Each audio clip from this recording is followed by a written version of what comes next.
Good morning, guys, and welcome to the podcast wherever you are in the world. I've actually got a fellow Austinite with me today, Namaan, and he is a no nonsense executive and coach, and he's teaching leaders how to get more done in less time through business storytelling. He's no stranger to the show. I'm really happy to have him on. We're going to talk all about communication, coaching, influence, and really happy to have him on. Namaan, welcome. Christopher, thank you so much for having me. Always a pleasure when I get to chat with a fellow Austinite. Yeah, one of the greatest cities in the world. And, briefly introduce yourself and how you got to do what you're doing now. Yeah, absolutely. Chris, I started my career in the political world. And so you look at the headlines every day or every week that politics drives everything that we do. The actions of the government have an effect on all of our lives. And so I started my career there and really saw the value that clear communication has both in the election realm and also in the policy realm. When you are trying to get voters to agree with your stance or your party stance versus another party stance, or when you're even trying to get legislators on the same page, the difference between losing and winning is often clarity of communication. And I started my career there. I actually still advise political campaigns today on messaging. I left there and had a short stint in the nonprofit world. Again, when you're a nonprofit and funding and attention are up for grabs, how do you capture a scarce resource? It's through the power of storytelling and it's through clear communication. I then left there, did my own consulting for a while, and landed at Management Consulted, which is the company I help lead today. I've been here for over a decade, and I've helped build our executive communication and top-down problem-solving training program, which has been rolled out at multiple Fortune 500 companies now. And so that's just a little bit about me, where I come from, and why I'm passionate about what we're going to talk about today. Yeah. So we'll start with the big picture overview. When clients come to work with you, like, what is your avatar? What is their pain point, frustration, or what is their greatest aspiration or desire to get them to work with you? Absolutely. Their biggest pain point is that they're not able to gain the buy-in they're looking for or motivate the action they're looking for. And so I know a lot of your audience, Christopher, for example, are physicians. I grew up in a family of physicians. I have family members that run doctors' offices today. They're the lead physician in their office. And even in that setting, they're interfacing with multiple different kinds of stakeholders. They have patients, they have peers, they have business leadership, they have boards, they have reps that they're interfacing with externally. There's a lot of multiple stakeholders, diverse stakeholders that they have to manage. And so no matter what profession you're in, no matter what career path you're in, the difference to me between success and maybe less success is the ability to gain buy-in and motivate action.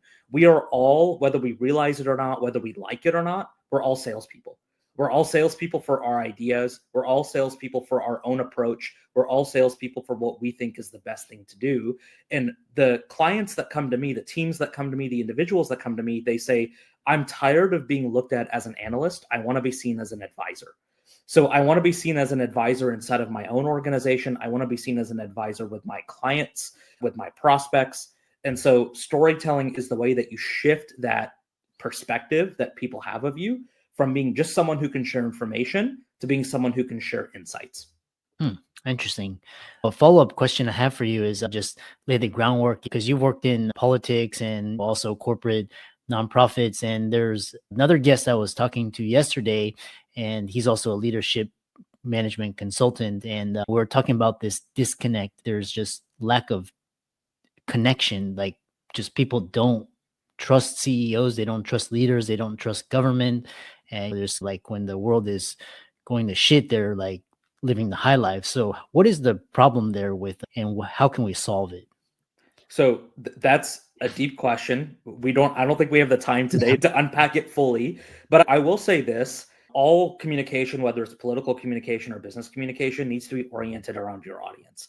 And so the big mistake that I see people making who are in the public eye is that they're talking about what they care about more than what their audience cares about. And the first rule of executive communication is to identify, who am I talking to? What do I want them to do? And why will they or won't they do that thing?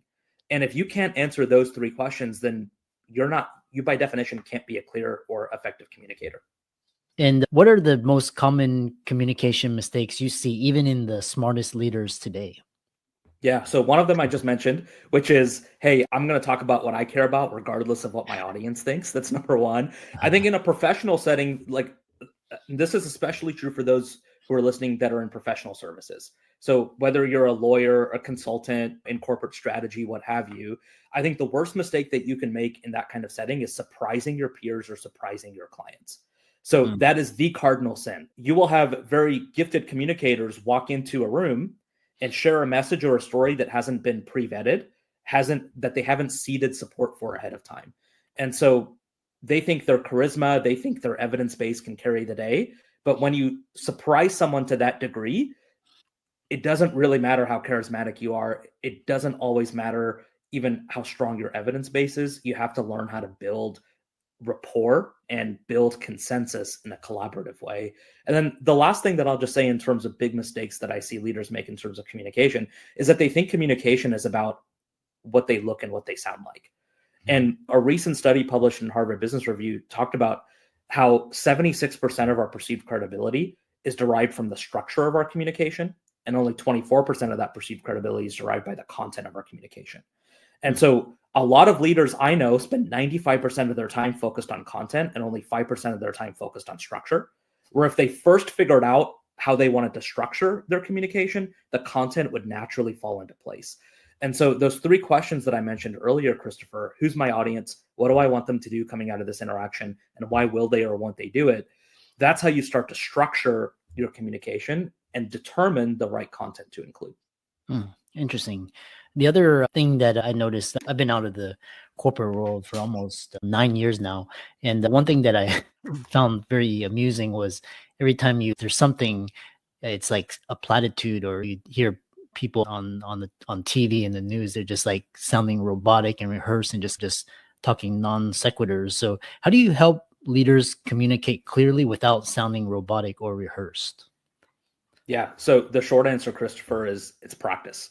And one of the things that when I work with clients one on one and we're working on big presentation prep or communication prep, one of the things that we'll do is we'll put a high level script together that's not word for word what you should say, but bullet points that act as signposts as you're talking. And so when you don't have a script to lean on, it forces you to be less robotic by nature. You are betting on yourself in that environment and saying, okay, I know the theme of what I want to say here, and I'm going to trust that I'm enough of a subject matter expert to be able to fill in the gaps in real time. So that's number one.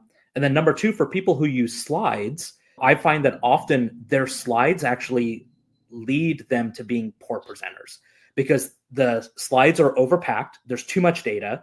There's too much messaging happening on one slide. The title isn't clear. And so when you have something that you're presenting that can be interpreted 9 different ways, it's going to be way more difficult for you to clearly present that slide. And number one, it's not relying on a script. And number two, it's making sure that the collateral you're presenting is clear. And if the collateral is clear, then you're naturally going to end up becoming a clearer presenter of that collateral. Interesting. So, anybody listening or viewing and they want to improve their communication skill, if there's only one thing to work on this April now, what should it be? It should be hypothesis first or answer first communication. So, in a business or a professional setting, your job is to gain buy-in and motivate action. It's not to prove that you're right, and it's not even to prove that you did a lot of work. So a lot of people who come and work with me, their number one goal in their minds is I need to prove to my client or I need to prove to my boss that I've been working a lot. And one of the things that I have to tell them is nobody cares how much you're working. They just care if you can solve their problem or not. And so you need to shift the emphasis of your communication away from everything that you did to what the work that you did, how it matters and how it applies to the context of your stakeholders. And so if I don't kick off a meeting in the first 5 minutes by telling you, Christopher, why you're here and why it matters to you, I'm going to lose you because you've got limited attention span. And that's not just you, it's every human being on the planet, right? We have limited attention span. And the one question that everybody walks into a meeting or that everybody walks into an interaction asking in the back of their minds is, so what? Right? Even your listeners in probably the first 5 minutes of this episode, the subconscious question they're asking is, so what? Does this episode apply to me? What's in it for me? Should I keep on listening? Yes or no? And if we didn't do a good job in the first 5 minutes of explaining what the focus of this episode is, they're going to tune out, and they should. And the same is true in any professional environment. Yeah. Earlier on in the conversation, what I really loved is you're taking it a next step, a next level. You're becoming a thought leader. And as a communication coach, how is what you do different than general leadership training? Yeah, absolutely. I like to say that my team and I, we're not just communication coaches, but we marry communication expertise with business acumen. And I think that's really our secret sauce is that we're able to dig in with our clients and say, okay, who are your stakeholders? What do you want them to do? And we've actually been on the other side of the table. I'm an executive leader today. I sit on the other side of the table all the time when external partners come to me or when my team comes to me asking for money, asking for alignment, asking for headcount. And so I'm able to put myself in the shoes of those stakeholders and say, look, here's why I would say no to you. Here are the questions that I would have for you. Here's the pushback that I would have for you. Now, I'm not just going to give you general platitudes that apply to your work, but let's actually dig into your story and start to address these objections that you're going to get before they come up. One of the big benefits and powers of spending a little bit more time curating your story ahead of a big interaction is that you're able to build a story that preemptively addresses the objections of your audience. And so you should know your audience well enough to know why they might say no. You should know the big things they need to believe to align with you. And then your story should address those factors before your audience has to ask you about them. And so that process we go through with our clients, and a big part of the reason we're able to do that is because we've sat on the other side of the table. Yeah.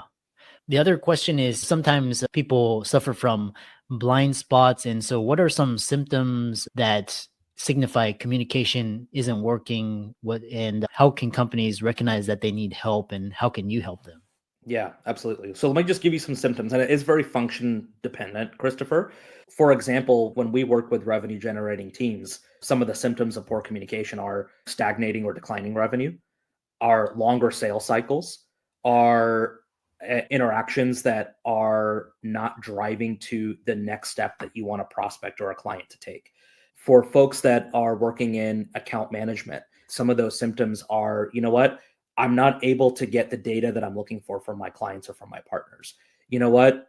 I don't feel like my clients or my partners trust me. They don't trust that I have their best intentions in mind or that we're delivering on what our promises are. It's function dependent, but overall, some of the symptoms of poor communication are you have longer meetings than you need to, you have more meetings than you need to, and you are not consistently getting the alignment or the action that you're looking for from your stakeholders. So I'll give you an example that might be a little bit relevant for your audience. I work with a lot of sales teams inside of pharma, and one of their big stakeholder groups are physicians. And physicians are notorious for being incredibly busy. A rep comes. If I'm a physician, a rep is never the number one person I want to talk to. I have patients. I have other stakeholders that I need to deal with. So I've got 5 minutes in between appointments as I'm scarfing down lunch to talk to a rep. And one of the things that I work with these reps and with these sales teams on is, okay, how do you communicate a message that's going to resonate with your physician audience in 2 to 3 to 5 minutes so that they give your drug or they give your solution a longer look. And so one of the things that our clients and our partners need to keep in mind is, what's the action I want to drive from this specific interaction? I'm not going to in 5 minutes convince a physician to start prescribing my solution if it's the first 5 minute interaction that I've had with them. So my recommendation there is just, hey, we're worth taking a longer look at. We're worth your time to explore further. And if I can get them to agree with that, then that interaction has been a success.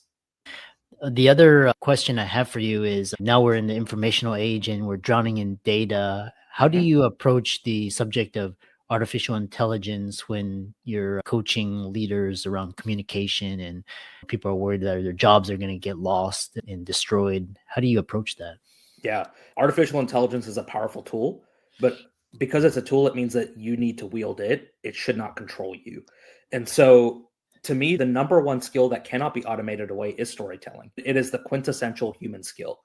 And so, can I go find data from artificial intelligence? Absolutely. Can I have an Excel model spit out data to me? Absolutely. And so, if you are a professional who does not know how to build a narrative behind the numbers, then yeah, why do I need you? So I need you for your perspective. I need you for your point of view. If I'm paying you six figures to be inside of a leader inside of my organization, if I'm paying you to be an advisor, which is what every leader I talk to tells me, like, I want my team to tell me what to do. That's actually the sign of a healthy environment and a healthy culture, because it means that they want power to remain distributed inside of the organization. Inside of my organization, I don't want to make every decision because I'm not closest to the data on every single decision.